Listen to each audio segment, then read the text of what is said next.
ऐसा है जिसका ना तो जन्म हुआ है ना तो अंत होगा, चाहे जितने लोग लगे रहे, लेकिन एक दिन ऐसा आएगा केवल एक ही ध्वजा बचेगा, हमारा सनातन धर्म की ध्वजा।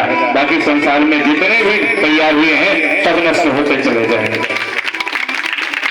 इसलिए अगर अपने सनातन धर्म को बचाना है, अपने सनातन धर्म की ध्वजा को बचाना है, तो अभी जागो सवेरा है, अभी जागो सवेरा है। अपने आप को पहचानो हम कौन हैं, तभी हमारा अस्तित्व है, नहीं तो अस्तित्व खत्म हो जाएगा। हम दूसरों के गुलाम बन करके घूमेंगे, और अगर गुलाम नहीं बनना है तो जैसे चल रहे तो चलने दो, और अगर गुलाम नहीं बनना है, अपने आप को बचाना है, तो अभी भी समय है, अपने आप को बदलो। आज भी सुखदेव जी महाराज कहते राजन, कलयुग में ये सब समाप्त होता चला जाएगा।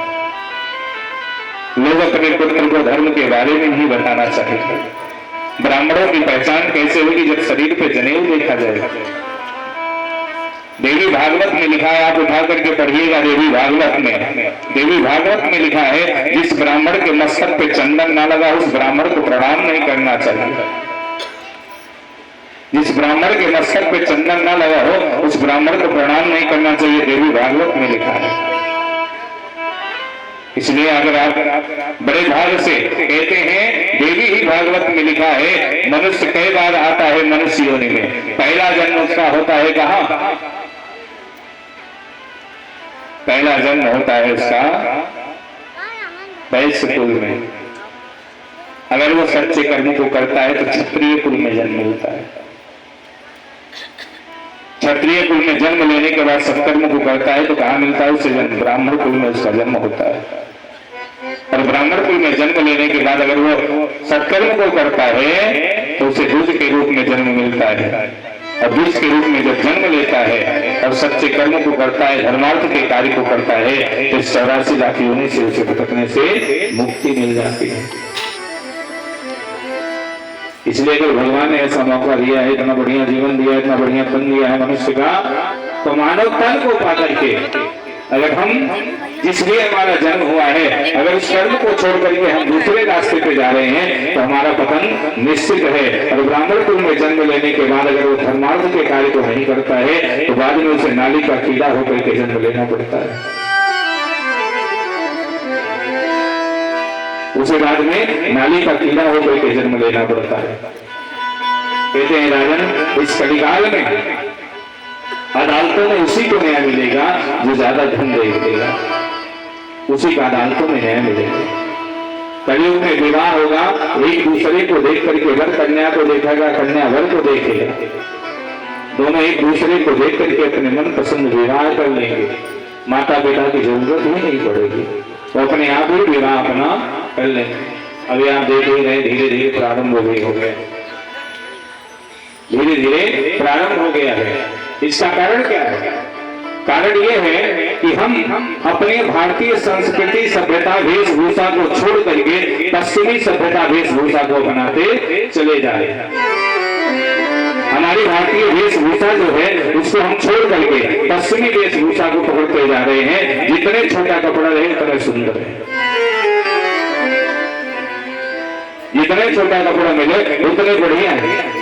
हम अपने बच्चे को सही वस्त्र नहीं पहना रहे हैं, अपने घर में बेटियों को सही कपड़े नहीं ला रहे हैं, जो जैसे हो रहा है। और उसके बाद कह रहे हैं संसार में अत्याचार फैल रहा है। अरे अत्याचार फैलाने वाला हम ही है। अगर हम कह रहे हैं अगर हम सुधर गए तो फिर अत्याचार सारा समाप्त हो जाएगा। इसलिए पश्चिमी सभ्यता को छोड़कर अपने भारतीय संस्कृति सभ्यता, अपने भारतीय संस्कृति वेशभूषा को अपनाइए। और जिस दिन आप इसको अपनाना प्रारंभ कर देंगे उस दिन संसार में जो अत्याचार फैला है ना, धीरे धीरे अपने आप समाप्त हो जाएगा। इसलिए अपने आप को बदलो। आज भी सुखदेव जी महाराज कह रहे राजन, लोग अपने द्वार पे आए, अतिथि की सेवा कैसे करेंगे? जो खूब बढ़िया से सज सवर करके आएगा उसका अलग सम्मान मिलेगा। जैसे कोई साइकिल से आएगा तो उसके लिए क्या जाएगा? पार्ले बिस्कुट जाकर पानी पीने। साइकिल से आया तो क्या गया? पार्ले बिस्कुट। और किसी ने बताया भैया जिसका वो बैठा दो, पानी वानी ला के पिला दो। थोड़ी सी क्वालिटी चेंज होगी, मोटरसाइकिल से है तो भैया रिश्तेदार है, उनको बैठाइए, पानी पिलाइए, तो उनके लिए अगर प्रयोजन है तो क्या है, जो आवाजाम चलाएगा, नहीं तो इसी बिस्कुट में क्वालिटी चेंज हो जाती है, बुद्धि आ जाता है। और वही धीरे से क्वालिटी और चेंज हो गई, 4 व्हीलर से आए तो घर वाले 10 लोग उनको उतारने के लिए खड़े होंगे, ड्राइंग रूम में ले जाएंगे, उनको काजू कतरी की बर्फी और बिस्लरी पानी दिया जाएगा।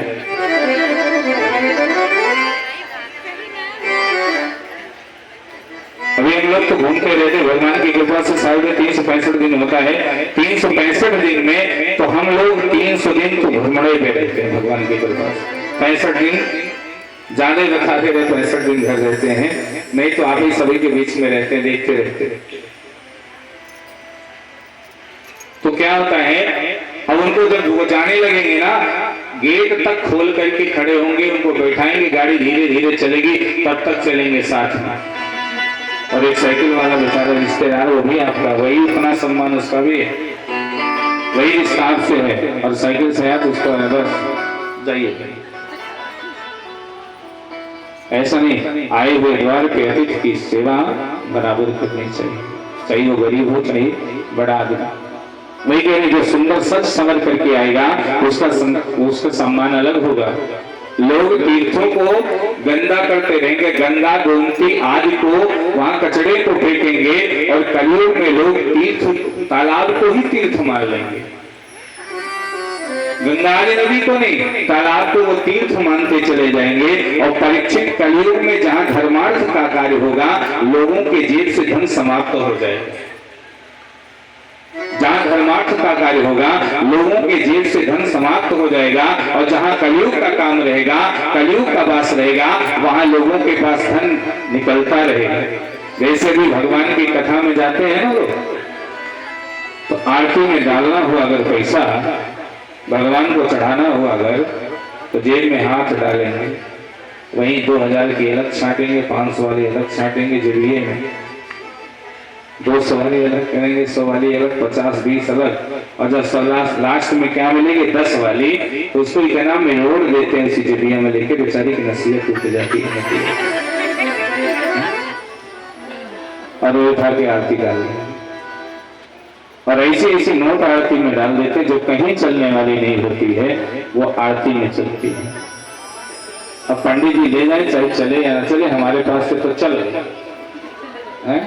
भगवान के दरबार में चल गई। अब पंडित जी के पास चले या ना चले, उसको पंडित जी नहीं। तो ऐसे दान करने से फायदा क्या, जो किसी काम का ना हो। लोग जाते हैं मंदिरों में दर्शन करने के लिए, जो नोट कई जगह टेप लगा रहता है, मार्केट में नहीं वो कोई लेता है, उसको दान पेटी में डाल लेते हैं।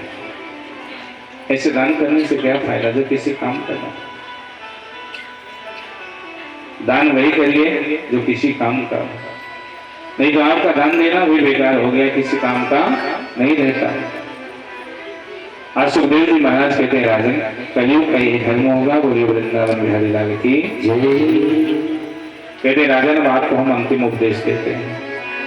ये जो श्रीमद् भागवत महापुराण है, इसमें बार बार सर्वात्मा भगवान श्री कृष्ण का संकीर्तन हुआ है, भगवान का भजन किया गया है।